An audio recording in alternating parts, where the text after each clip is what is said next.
It's our great democracy.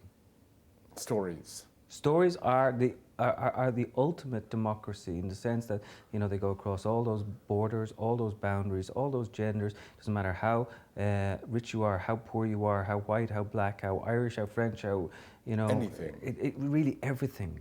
And the little anonymous corner is sometimes the best place for a beautiful story to come from. The novel seems to me the form that can hold the most other forms. It seems to me to be the... Catholic exactly. The Catholic rattlebag, if you will. That the novel can be all of these things. And it's a gregarious form. Exactly. And it's acrobatic. And you have to be acrobatic within it, especially if you're going to be, you know, if you're going to push it and do something new. Although most of the things have been done before. I mean, Lawrence Stern was doing these things. Are you a fan? I'm a big fan. Yeah. Do you know that the New York Public Library has some manuscripts of Stern? Really? They're worthwhile looking at. He's fantastic. He is fantastic. Absolutely he's fantastic. just incredible. He has one line which matters to me nearly more than any. Which is that? He says that digression is a sunshine of narrative. Do I digress? Do I digress? Well, you know, at one point in my life, I wanted to teach a class on digression. Oh, brilliant. And I only got as far as the first line of the class. The class was going to be, this is a class on digression, but before I begin, and I never got beyond that point. That's great. But movies can't digress, right? Can they? Can movies digress? I mean, they're not, strictly speaking, they can, of course, digress. But they're a form unto themselves, and that form is there and it's presented in front of you. And it doesn't allow the imagination to spin off into, again, that word, the elsewhere. And can a painting digress? I'm sure a painting can digress, but it has its borders, it has its limits. Thought of that. And it seems to me that the novel, of all things, the can novel digress. And probably when well I mean, anything well executed, of course, is what we're looking for. But the essay can digress. Right. Or late Friday night in the pub can digress. Can digress too. Really well, can digress into Saturday late pub and late night in the pub, and it can. It's been done, unfortunately. What did you say that with John Berger you had been overserved? Is that an Irish expression? I don't know what sort of expression it is, but it's... But I love the notion of being overserved. That's a fantastic... It's always somebody else's fault. In the last book, you, though, in a way, Philippe Petit makes but a small appearance unnamed. Yes. And critics have focused so much of their attention on this unnamed appearance. Right. You got your inspiration from a certain kind of gait, a certain kind of walk. Right. A mythical nearly figure that then went on to do, there was a film made about him. Great film, great film, which I love. What was it about Petit and his walk? I mean, you wrote a novel about a dancer, and you went from a dancer to a tightrope walker, and I'm just wondering, very what specifically, was it? I wasn't interested in Philippe Petit. If 9/11 had not happened, I would not have written this book. It seemed to me that Petit's walk across the World Trade Center towers was the perfect metaphor for who we are and who we were and what happened 27 years after his actual walk. So that by writing about August 1974, I was really writing about September 2001, and all those kids who were coming home from Vietnam, they're really coming home from Iraq. And all those issues of technology, we're really talking about the internet. And you know, the phone freakers from the early 1970s, they were the guys who used to break into the phone systems. And Bill Gates was one of them, in fact. And I didn't know that. Oh yeah, Bill Gates was a phone freaker, 16 years old. He was breaking into the, like AT&T should sue him for all the phone calls that he made. Maybe I shouldn't say that on TV. I think you should. Bill Gates will like that. He might laugh. like it a lot. He had long hair and was sort of a wonderful sort of free spirit in the phone freaking world at a very young age. But anyway, so in many ways he was anticipating what he was going to do later on. So, but in other ways, Philippe Petit was anticipating what America would do, would walk this tightrope. Here we are, and the soldiers are finally coming home from Iraq. You see those tanks that have been leaving in the last few months. Those headlights. The headlights are just making the darkness clear. That's all. We got to talk and think about everything that happened over the last decade. And sometimes you need a good amount of space. And so the reason I wanted to write about 9/11 was because I had a good amount of space, and I could get back to it by going to 1974. And so it was really, when I was living in New York and the towers came down, I knew I would have to write about it. And very early on, it presented itself as, well, I can use this as a metaphor to get in. Because it seems to me there are two ways to do it. You go in and you write it sort of like outside of 9/11, poetically, metaphorically, or you go right to the heart of the matter, like someone like Don DeLillo did beautifully in The Falling Man, and you have the ash falling on the first page. There are different ways to write this story. Again, we go back to Berger, who says, never again will a single story be told as if it were the only one. We need to tell these things over and over and over again in order for history to accumulate all these stories and for the proper weight of the truth to settle down in its place. Because if one person owns the truth, then it will get distorted. And lies will distort it. But I think if we tell the story over and over again from whatever angle we think we can tell it from, and my novel was really trying, Let the Great World Spin was really about trying to achieve a dialogue about grace and beauty and recovery, and how do we get through this. And even though it's all, through the grime and the dirt, how do we survive? How do we go on? Well, the fact of the matter is we got to look after one another, and we go on. I mean, what would I say? I'm an optimist, which means I'm an accomplished cynic. I do think that the best optimists are highly cynical, and they've developed their cynicism to such a degree, and then they've gone further than the best cynics. One of the literary references that immediately came to my mind as you were talking was Beckett. The going on, the necessity of going on. It's our great democracy.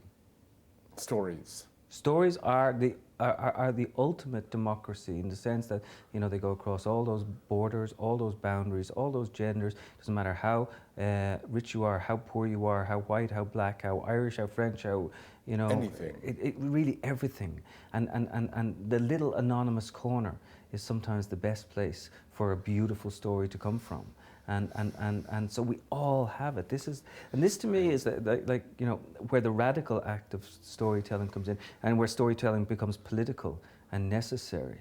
Like you find a lot of writers these days, they come inside, they close the doors, they take down the curtains, they pull down the curtains, they come inside, and they start to complain that there's nothing to write about. Well, there's such a huge world out there to write about, and we have to engage with it. And I think I would actually claim that it's our social responsibility to engage with the world. I'm not saying that I would tell every writer that he or she has to take on a social issue. But by the very act of writing, by Exactly. the very act of finding, how did you say it? There's the hidden corner, or you didn't say hidden corner. The anonymous corner. Yeah. The anonymous corner that needs a story to be told. Yeah.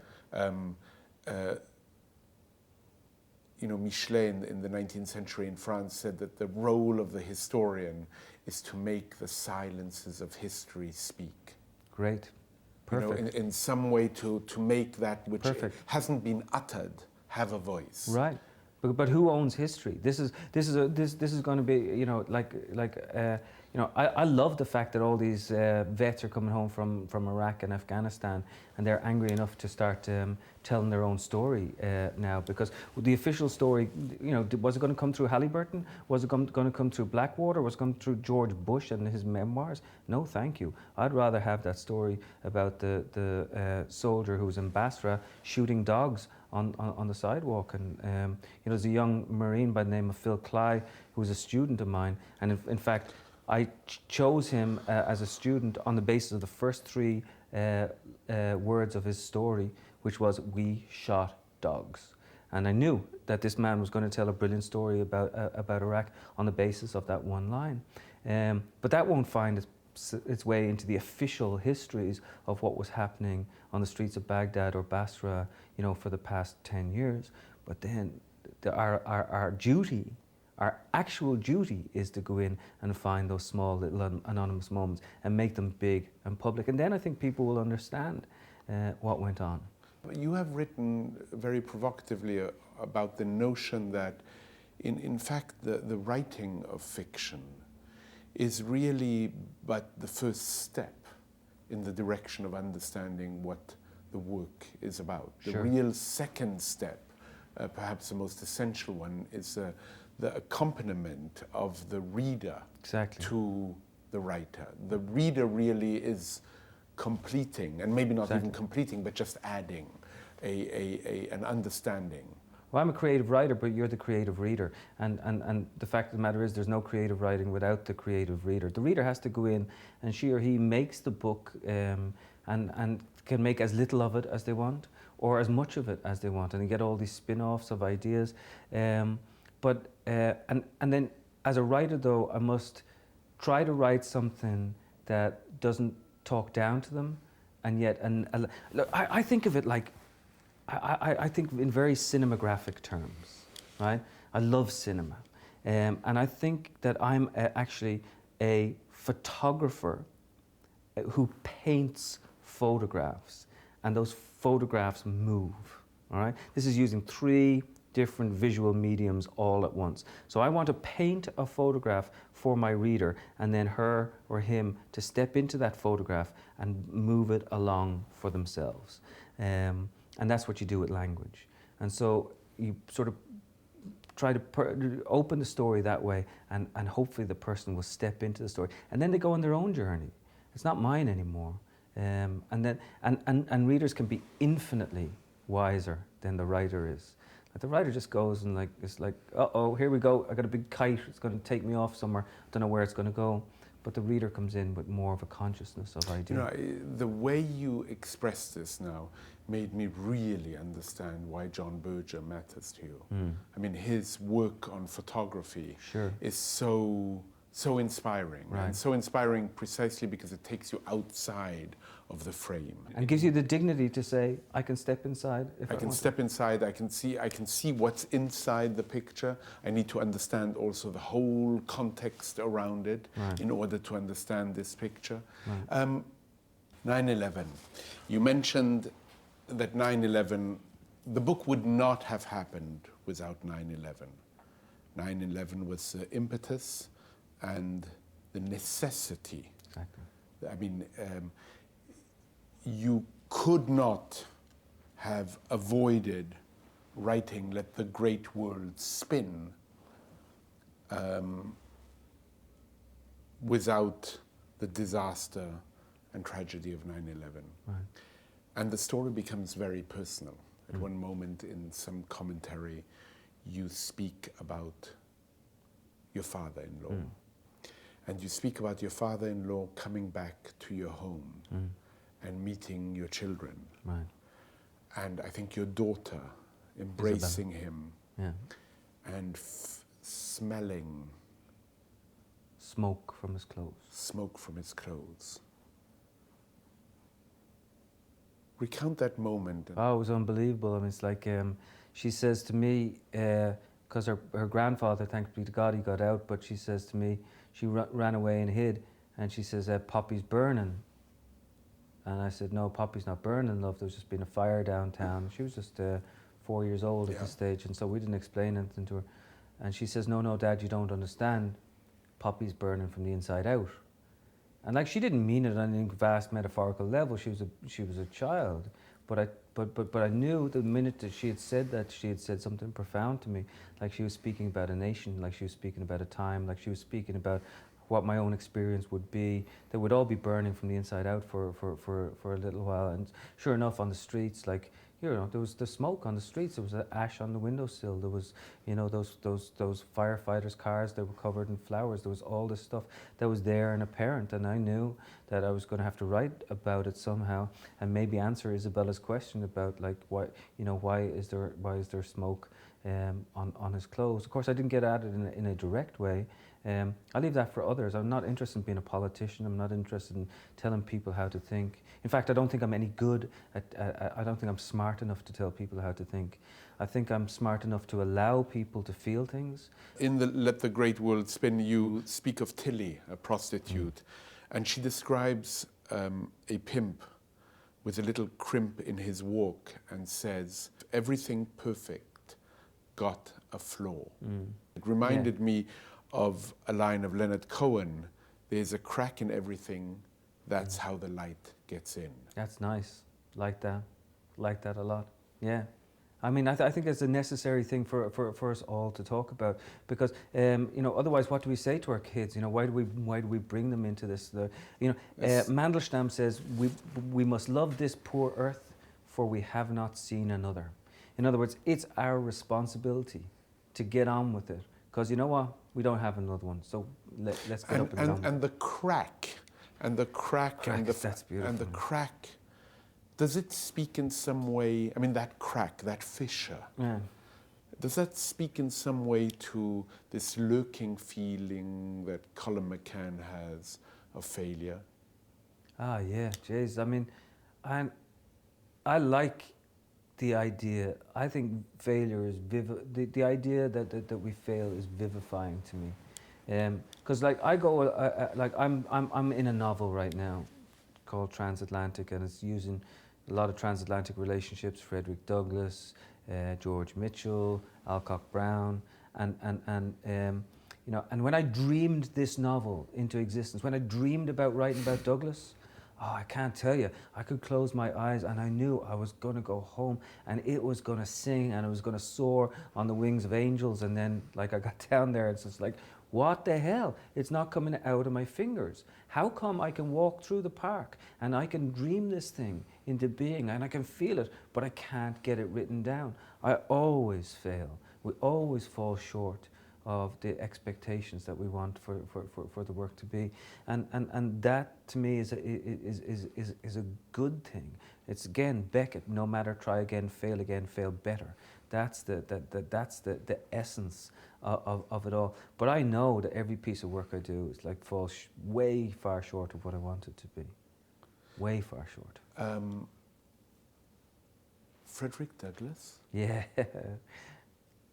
Douglass. Frederick Douglass? I know, it's kind of mad. What happened? Where did he come up?